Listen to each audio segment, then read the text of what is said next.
Hey everyone, gather round, because today's story isn't like the others. This one is eerie, unsettling, and unforgettable. It's the kind of tale that makes you glance over your shoulder, double-check your locks, and wonder what lies just beyond the walls. Because today, we have a very special story for you guys, about a serial killer hiding inside my walls. Yeah, you heard that right. Not outside the house, not lurking in the shadows, but inside, the walls, watching, waiting. So if you're brave enough, stick around. Things are about to get dark. Let's dive into the story. I'm hiding in my bedroom closet right now. My heart is pounding so loudly I feel like he can hear it. I can hear his footsteps getting closer to my door, slow and heavy like he's searching for something or someone. Every creak of the floorboard sends chills down my spine. I'm holding my breath, trying not to make a sound, terrified that even the smallest noise will give me away. I've been living in this nightmare for years, and it seems like there's no way out. A serial killer is hiding on my walls. I don't know why he chose my house, but every night when my wife and kids go to sleep, he comes out from behind the wallpaper and takes over our home.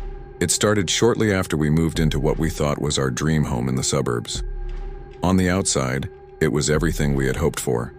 A beautiful, two-story colonial-style house with elegant white trim, black shutters, and a wraparound porch that seemed to invite peaceful mornings and warm summer nights. The landscaping was immaculate, the trees tall and mature, casting dappled sunlight over the front yard like something out of a magazine.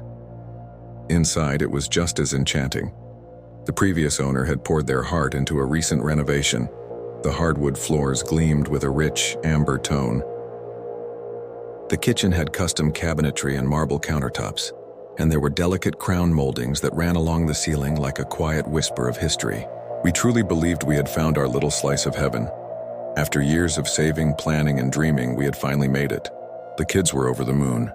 Our 4 children ran through the empty halls with laughter echoing off the walls, claiming their rooms, mapping out secret hideouts, already imagining birthday parties and holiday mornings filled with magic. It was the kind of joy that fills you up and makes you believe in happy endings. We took pictures on the front porch that first day. Boxes still unpacked, pizza on paper plates, smiles so wide they barely fit in the frame. We were so full of hope, so full of dreams for the life we were about to build there together. The first few weeks were great. It was everything we had hoped for. And then the nightmares started. They weren't frequent at first, maybe once a month. Then they became more regular, happening every 2 weeks. And now they're almost nightly. They always start the same. I come home from work and everything's fine. The kids are playing. My wife is relaxing. We have dinner, tuck the kids into bed, and then it begins. I never see him coming. 1 minute he isn't there, and the next he's standing in front of me grinning, and I can hear my wife and kids screaming in the other room. I try to fight back, but I can never land a punch. He's too quick. His face is pale and expressionless. There's something wrong with his eyes. It's like he doesn't have a soul. I remember thinking, who is this guy? Why is he doing this? And then he whispers, I live here now. And I realize it's not a dream. It's real. And then I wake up in a cold sweat, my heart pounding, relieved that it was just a dream. But then the next week, it happens again. And the week after that, and the week after that. It keeps happening over and over again. Now I'm terrified. My wife thinks I'm crazy. There's this persistent weight on my chest, this unshakable sense that something isn't right. I've tried to talk to my wife about it, but she thinks I'm losing it. She says I'm just overreacting, that all of this is just some kind of elaborate stress dream. The product of anxiety and long work hours. Something about this house draws them out. Something in these walls or in the air or buried under the foundation. I don't know, but I can feel it. The moment I step inside, it's like I'm not alone anymore. Like something invisible is watching me, waiting. It's not just the dreams either. It's the sounds in the middle of the night, the shadows that seem to stretch just a little too far, the lights flickering when I walk by, the sense that I'm being followed when I'm alone in the hallway. It's subtle, but constant. She just laughs it off, says it's an old house, that it's just settling, like every creak and groan is perfectly normal.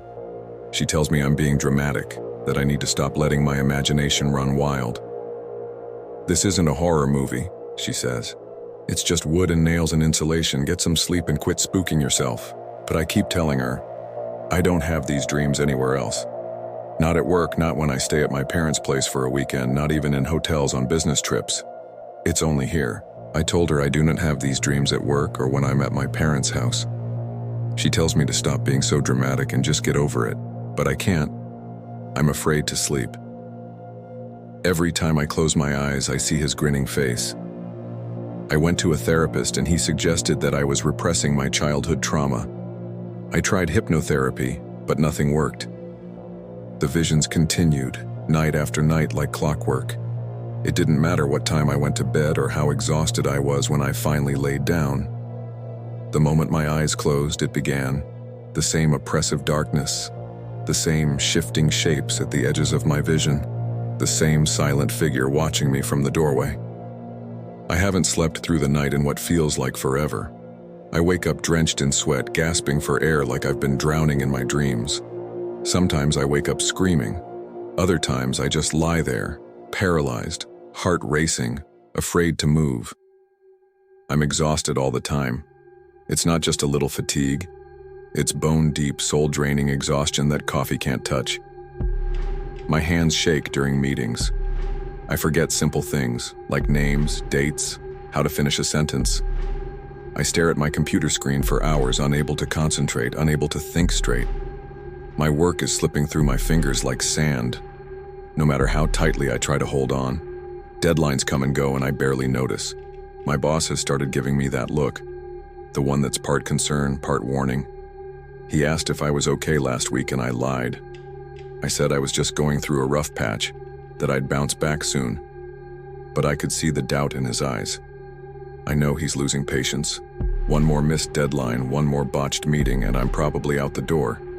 And yet, even that feels distant, like a problem I can't fully process because my entire reality feels like it's unraveling. The last time I told my wife, she got really angry and said I need to stop making stuff up because it's hurting her and the kids. After that, I stopped telling her about the dreams, even though she's the one who needs to know. If I'm going crazy, she should know about it. My oldest son is 14 and he's starting to notice that something's wrong. I can see the worry and confusion in his eyes when he asks me why I look so tired. How can I protect him? What if the intruder kills him? Will my wife believe me then? I have no idea how to stop the dreams. I'm desperate. Is there anyone out there who can help me? Okay, let's analyze this case. The first thing that stands out to me is the detailed descriptions of the house and the killer's appearance. This detail could be a clue to figuring out the case. Maybe the house has a hidden room or passageway that the killer uses to stalk the family. Or maybe the killer is using the walls or the ventilation system to hide. Another thing to consider is the killer's choice of weapon. The fact that he appears and disappears at will suggests that he has some special skill or ability. Perhaps he is a master of disguise or has some other way of concealing himself. We also need to take into account the fact that the killer seems to know the layout of the house and may even be familiar with the family's routine. This suggests that the killer may be someone that the family knows or at least has had contact with before. It could be a stalker or an ex-employee or someone with a grudge against the family. What I find interesting is that the killer seems to target the father specifically. In dreams, the father figure often represents authority and power, so it's possible that the killer wants to assert dominance over the father or that he sees the father as a rival or threat. In dreams, the mother figure often represents nurturing and protection, so it makes sense that the killer targets the mother and children in order to harm the father. Another interesting aspect of this case is the wife's reaction to the father's stories. At first, she's dismissive and doesn't believe him, but later she becomes angry and accuses him of making things up. This change in attitude could suggest that the wife is subconsciously aware of the danger that the family is in, but she's in denial. Or it could mean that she's being manipulated by the killer to doubt her husband's sanity. This is a strange and terrifying case. The killer's choice to hide on the walls is unusual and disturbing. If the killer is hiding in the house, it would be important to seal off all the rooms and search every inch of every wall to make sure that the killer is not hiding anywhere. Additionally, I would suggest that the father carry a weapon for protection and be prepared to fight back if the killer makes a move. If you enjoyed this creepypasta, Please leave a like and subscribe for more content. I would also love to hear your thoughts on this case in the comments below. Thank you for watching and stay safe.